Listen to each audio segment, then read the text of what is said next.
On définit ici une notion centrale de ce chapitre, une forme nouvelle pour vous qui est la forme paramétrique. Alors attention, paramétrique, ça ne veut pas dire qu'elle est difficile, absolument pas. Alors juste, il faut comprendre comment ça se construit. Je pars avec un repère, j'ai un point de passage, un point de départ, qui est ici le point A. J'ai un vecteur en bleu qui dirige, je l'ai noté U. Le point A est défini par ses coordonnées XA et YA. Et je prends un point M quelconque de coordonnées XY qui appartient à cette droite. Alors la droite D passe par le point A et dirigée, c'est-à-dire parallèle à ce vecteur U. Voilà, notre objectif c'est de trouver cette équation de cette droite sous une forme nouvelle. Donc le fait que M peut prendre cette position ici, il peut prendre cette position, etc. Donc en fait, ce M peut parcourir ce lieu géométrique, mais il garde toujours la même propriété, c'est-à-dire le vecteur AM, s'il est là par exemple, il sera parallèle au vecteur qui contrôle la direction qui est le vecteur U. Voilà le point de départ. Alors le fait que AM parallèle à U, on a dit que c'est juste le quotient qui est le même. Donc en fait, il est égal à quelque chose, une valeur n'importe laquelle, fois le vecteur U. Alors cette valeur n'importe laquelle, je viens ici lui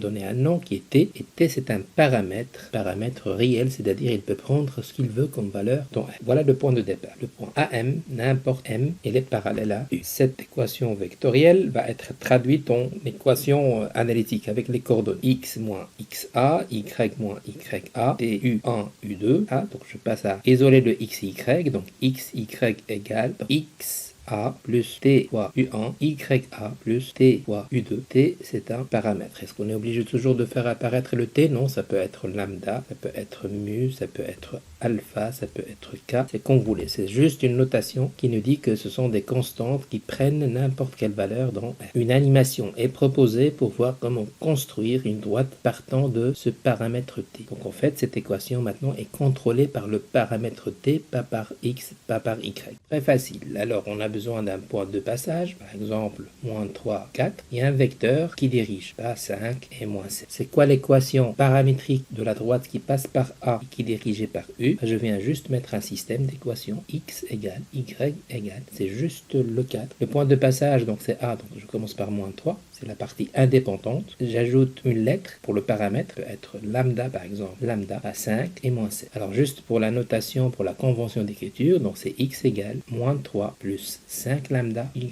égale 4 moins 7 lambda. Lambda est un paramètre appartenant à R. Voilà l'équation paramétrique d'une droite passe par A qui est dirigée par U. Je peux faire le travail dans le sens inverse. Ici, objectif, identifier le point de passage et le vecteur qui dirige. Je pars avec 3 exemples. Bon, je suis sur la forme paramétrique.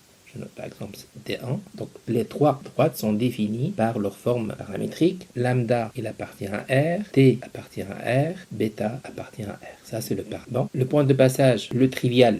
On va commencer toujours par les points de passage triviaux, c'est-à-dire les plus simples à trouver. C'était juste le 3 et 0, le 3 et le 0 puisqu'il n'y a rien. Ici, à 2, triviaux, le moins 3 et le 5. Les points triviaux, attention, ce sont les termes indépendants, moins 2 et 0. Quand on n'a rien, ça veut dire qu'il y a 0. Attention, cette composante, coordonnée souvent oubliée. Est-ce que c'est tout? Non, on peut multiplier. Par exemple, si je donne à bêta égale 1, j'aurai un autre point. X égale 3 moins 1, Y égale 1. Ça donne 2 et 1. Voilà un autre point. De même, il suffit de varier les valeurs de paramètres pour trouver d'autres points de passage. Ça, c'est pour le point de passage. Pour le vecteur qui dirige, le vecteur directeur, c'est clair, c'est tout ce qui est associé aux paramètres. S'il n'y a rien, ça veut dire qu'il y a 0t. Voilà, dans cet ordre. Alors, pour D1, son vecteur directeur, c'est un vecteur U1, par exemple, ça sera moins 1 et 1. Pour D2, vecteur directeur, U2, moins 1 demi, 0. Pour D3, vecteur directeur, U3, ça sera 1, 1. Voilà un premier travail visuel sur les formes paramétriques d'une droite. Trouver des points de passage. On commence toujours par un point trivial, le plus évident, c'est-à-dire le terme indépendant. Ensuite, on varie des valeurs, on donne des valeurs particulières aux paramètres et on génère des points. Pour le vecteur directeur, c'est très simple. Il suffit de prendre coefficients associés aux paramètres. Ils seront les coordonnées ou les composantes de ce vecteur directeur. Un cas très important, cas particulier mais très important, ce sont les axes particuliers dans le repère. Vous avez l'axe au X et vous avez l'axe au Y.